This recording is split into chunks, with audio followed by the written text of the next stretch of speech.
O nosso convidado de hoje do Band Entrevista é Luiz Coutinho, advogado criminalista e vice-presidente da Comissão Nacional de Direitos Humanos da Ordem dos Advogados do Brasil.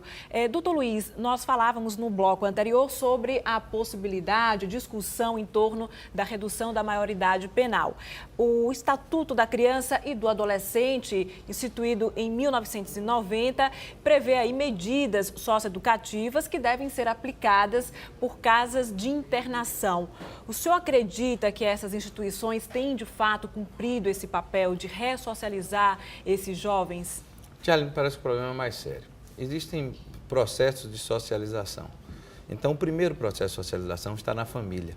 Nós estamos perdendo na família a ideia de que existem pais, existem filhos, existem regras.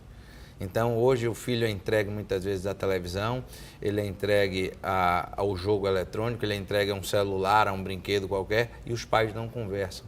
Os pais não exemplam os filhos e os pais deixam que os filhos fiquem sem limites.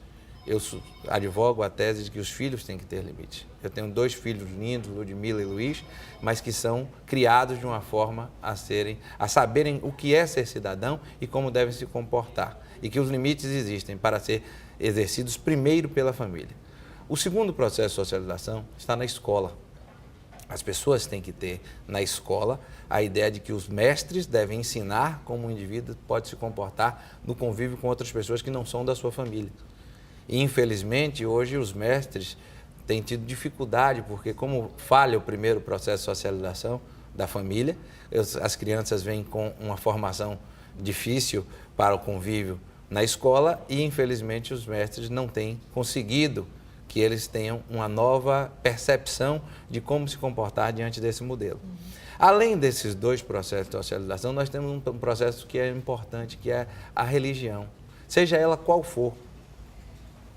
A religião católica, os evangélicos, as religiões de matiz afrodescendente, porque aquilo cria no indivíduo também um freio inibitório do cometimento de delitos e serve também como um processo de socialização. Você pode adorar o que você quiser, mas o importante é que você tenha fé em Deus.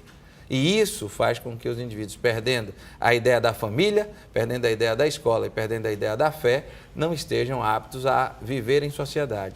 E aí, nós vamos ter que associar, já que esses processos de socialização falharam, nós vamos ter que usar o Poder Judiciário e as instituições totais para poder dar limites a quem não tem. Então, me parece que a ideia maior não é na aplicação da medida socioeducativa, é na observação de que o menor ele tem processos que vão evitar com que ele cometa infrações. E essa internação por si só, as instituições não cumprem esse papel também, porque são amontoados de jovens e aí não são diferenciados em idade nem em razão do tipo de delito que eventualmente tenham cometido. Ele comete um ato infracional e ele eventualmente chega ao limite máximo quando fica internado.